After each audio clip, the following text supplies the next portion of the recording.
Welcome to Luca and Miguel. Enjoy the video. Start by confirming the problem. Press lock and unlock while watching the fob LED and standing within 3 feet of the car to detect response. If the LED dims or nothing happens, suspect a weak CR 2032 3V battery or corroded contacts. Prepare tools: a small flathead screwdriver, a new CR 2032 battery, and a lint-free cloth. Work on a clear table and keep screws and parts in a tray. Expect this step to take about 5 to 10 minutes. Holding the fob in one hand, use a small flathead screwdriver to pry the case seam gently at the designated slot.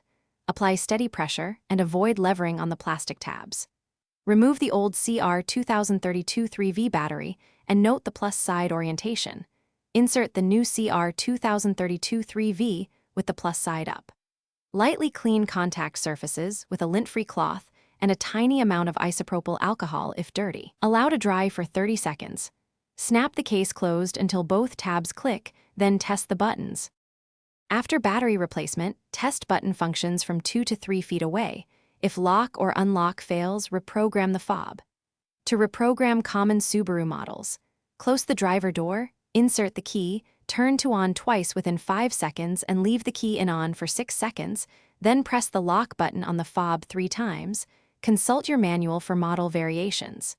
If problems continue, test receiver range up to 30 feet and rule out antenna or ECU issues. As a last resort, disconnect the vehicle battery for 1 minute to reset systems, then retest. Thanks for watching and please subscribe. It's the best investment you'll ever make.